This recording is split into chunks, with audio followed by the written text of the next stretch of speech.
The lights of the theater glow softly as the music fades out from the previous act. The host steps forward with a smile, trying to build excitement, but the energy in the room is calm, almost uncertain. From the side of the stage, a small boy walks out slowly. He looks young, far younger than most contestants who have stood on this stage before. His clothes are simple and slightly worn, the kind that tell a story without words. The camera follows him as he takes careful steps toward the center, holding the microphone with both hands as if it is something fragile and precious. The host kneels slightly to be at his level and asks his name. The boy answers quietly. He says he is from Cebu City in the Philippines.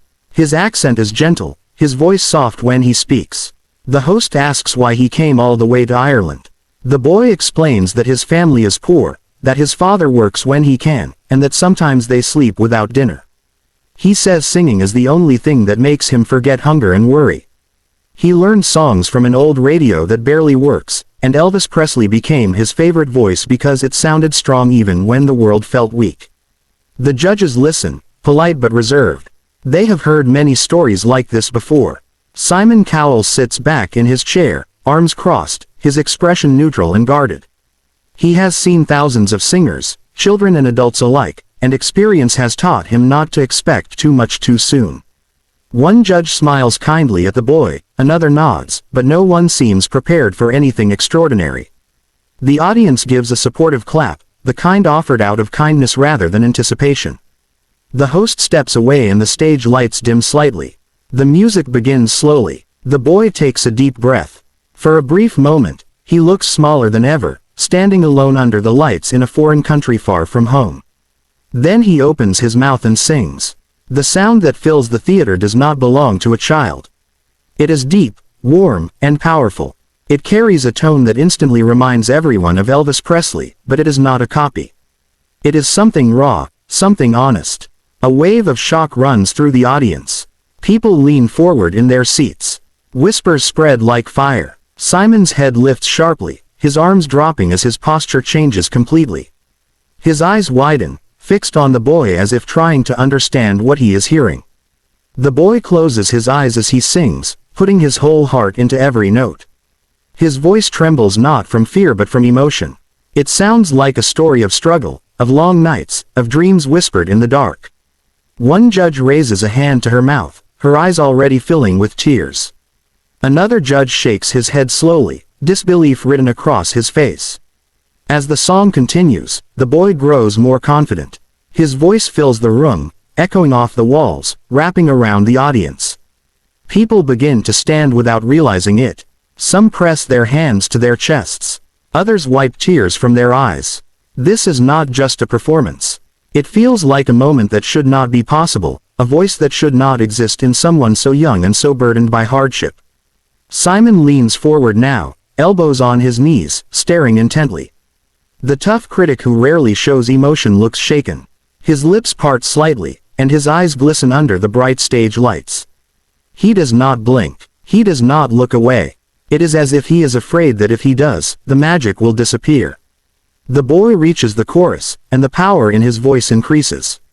It carries pain and hope at the same time. It feels as though he is singing not just for himself, but for every night he went to bed hungry, for every dream he thought might never come true. The audience is completely silent now, hanging on every note, afraid to break the spell.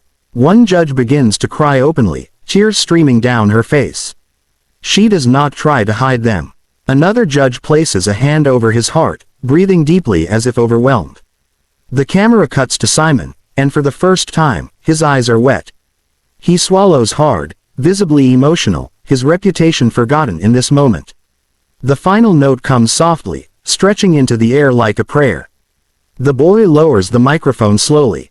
For a brief second, there is complete silence.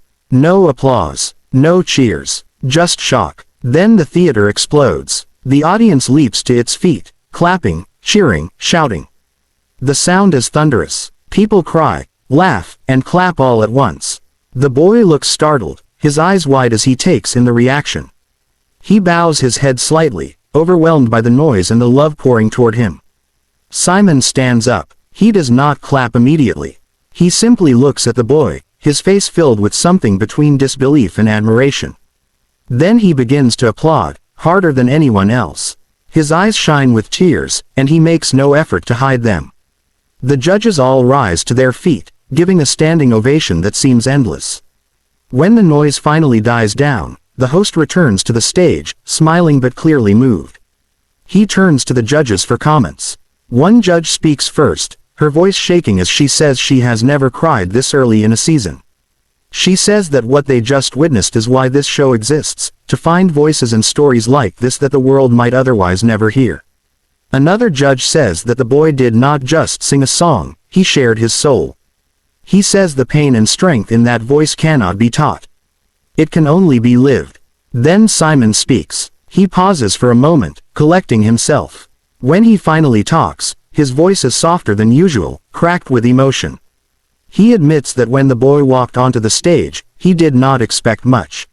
He says he judged him too quickly, and that he was completely wrong.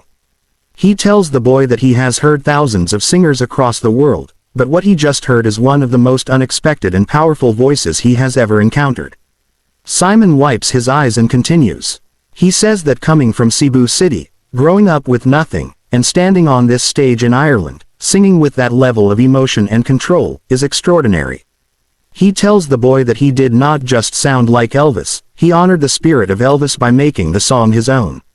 Cheers roll down Simon's face as he finishes speaking, and the audience responds with another round of applause. The boy tries to speak but his voice trembles. He takes a breath and says that he sings because he wants to help his family. He says his dream is to buy his mother a safe house and make sure she never has to worry again. As he speaks, tears fall down his cheeks. The audience cries with him. The judges exchange glances. One of them reaches for the golden buzzer. The moment stretches, the tension almost unbearable. Then the buzzer is pressed. Golden confetti explodes from above, raining down on the stage. The boy looks up in shock, covering his mouth with both hands. He starts to cry, overwhelmed by the moment. Simon smiles through his tears, nodding as if to say this is exactly where the boy belongs. The audience erupts once more, louder than before. From the poor streets of Cebu City to the grand stage of Ireland's Got Talent, a young boy's life changes forever in a single song. This is not just a performance that will be remembered. It is a moment that proves that greatness can come from anywhere, even from the smallest voice with the biggest heart.